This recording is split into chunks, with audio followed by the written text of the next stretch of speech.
नमस्कार मैत्रिणींनो, Radha's daily vlog या आपल्या मराठी यूट्यूब चॅनलमध्ये तुमचं खूप खूप खूप मनापासून हार्दिक स्वागत आहे। मैत्रिणींनो, आजच्या व्हिडिओमध्ये आपण साबुदाण्याची खीर कशी बनवायची ते बघणार आहोत, तर व्हिडिओ शेवटपर्यंत नक्की बघा। आरोग्याच्या दृष्टीने पाहिलं तर साबुदाणा हे यामध्ये अनेक पोषक घटक आहे। मग ती साबुदाण्याची खिचडी असो किंवा खीर, सगळेच खूप टेस्टी लागतात। पण एखाद्या वेळेस ज्या दिवशी आपल्याला उपवास असतो त्या दिवशी आपल्याला इन्स्टंट काहीतरी खायचं असतं, तर खिचडी व्हायला थोडा वेळ लागतो। तर ही साबुदाण्याची खीर तुम्ही नक्की बनवू शकता आणि अगदी 10 मिनिटात होणारी ही खीर आहे। याला जास्त वेळ पण लागत नाही आणि खायला पण खूप टेस्टी लागते आणि आपल्या आरोग्यासाठीही खूप फायदेशीर आहे आणि तुम्ही मुलांनाही एखाद्या वेळेस बनवून देऊ शकता। तर तुम्ही चॅनलला सबस्क्राइब केलेलं नसेल तर राधास डेली व्लॉग या आपल्या मराठी यूट्यूब चॅनलला नक्की सबस्क्राइब करा। चला तर मग व्हिडिओला सुरुवात करूया। साबुदाण्यात लोह, कॅल्शियम, प्रोटीन आणि व्हिटॅमिन आणि मिनरल्स असे भरपूर प्रमाणात असतात। त्यामुळे ही खीर तुम्ही उपवासाच्या दिवशी किंवा इतर दिवशी तरी बनवली तरी खूप फायदेशीर आहे। तर आता साबुदाण्याची खीर बनवण्यासाठी आपण अर्धा वाटी साबुदाणा आधी भिजत घालून घेऊया। तर आधी आपण त्याला स्वच्छ 2-3 पाण्याने धुवून घेऊयात।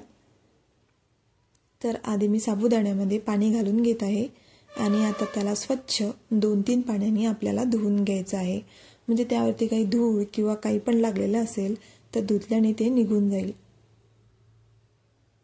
तर आता पाणी आपण ते काढून घेऊया आणि स्वच्छ पाण्याने धुतल्यानंतर साधारणतः 1 इंच पाणी असं वर राहील तेवढं आपल्याला भिजत घालायचं आहे। तर साबुदाणा 2-3 तास झाल्यानंतर आपला पूर्णपणे भिजलेला आहे। साबुदाणा हा पूर्णपणे आपल्याला भिजू द्यायचा आहे। बघू शकता तुम्ही की दाबल्यानंतर तो पूर्णसा स्मॅश होईल अशा प्रकारे आपल्याला तो भिजू घालायचा आहे। तर 2-3 तास सफिशियंट होतात। तर आता साबुदाणा भिजलेला आहे, त्यावरचं जे पाणी आहे ते पाणी आपण एका प्लेटमध्ये काढून घेऊयात।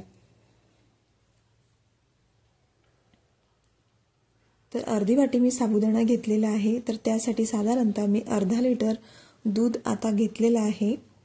तर अर्धा लिटर दूध घेतलेलं आहे, तर अर्धा लिटर दुधामध्ये तुम्ही अर्धी वाटी साबुदाणाचं प्रमाण घेऊ शकता। तर आता आपण गॅसवरती हे दूध तापवायसाठी ठेवून देऊयात। तर गॅसवरती दूध मी आता ठेवून दिलेलं आहे। नंतर त्यामध्ये मी आता साखर टाकून घेते सुरुवातीला। तर मी त्यामध्ये साधारणतः 2 वाट्या साखर त्यामध्ये टाकत आहे।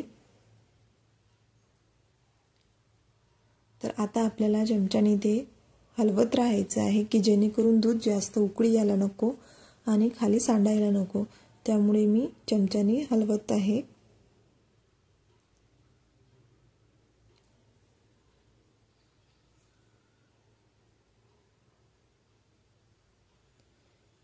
तर साबुदाण्याची खीर करताना आपल्याला नेहमी काळजी घ्यायची आहे की ती आपल्याला नेहमी चमच्याने हलवत राहायची आहे की एखाद्या वेळेस काय होतं की ते खालून चिकटून येतं आणि साबुदाण्याची खीर आपली व्यवस्थित होत नाही किंवा ती जळून येते, करपते।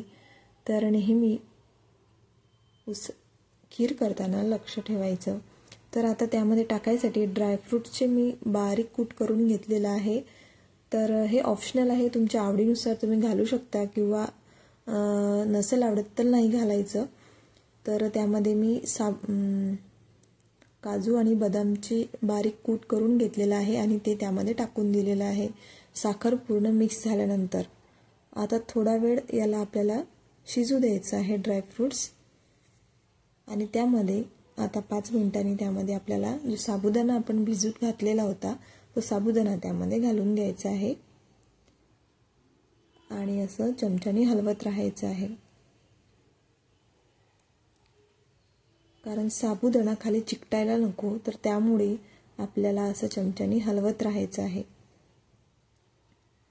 साबुदाणा आणि दूध हे पूर्ण एकजीव होईपर्यंत आपल्याला असंच चमच्याने हलवत राहायचं आहे आणि जेव्हा हे एकजीव होईल तेव्हा समजून जायचं की आपली खीर ही तयार झालेली आहे।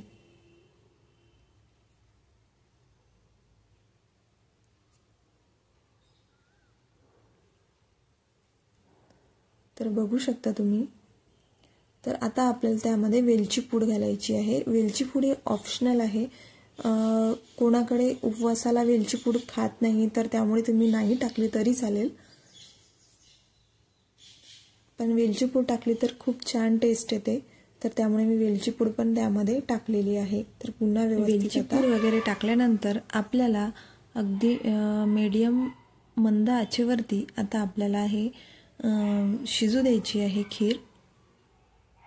तर आता आपण गॅसची फ्लेम थोडी स्लो करून घेऊया आणि मंद आचेवरती अगदी 5 ते 10 मिनिटं याला शिजवून देऊया। 5 ते 10 मिनिटं झाल्यानंतर बघू शकता आपले खीर तयार झालेली आहे खाण्यासाठी। तर मैत्रिणींनो, तुम्हाला हा व्हिडिओ कसा वाटला हे कमेंटमध्ये नक्की सांगा, आणि जर तुम्हाला हा व्हिडिओ आवडला असेल तर राधाज डेली व्लॉग या आपल्या मराठी यूट्यूब चॅनलला नक्की लाईक, शेअर आणि सबस्क्राईब करायला विसरू नका। चला तर मग भेटूया आणखी अशाच एका नवीन व्हिडिओमध्ये। तोपर्यंत स्वस्थ रहा आणि आनंदी रहा। धन्यवाद।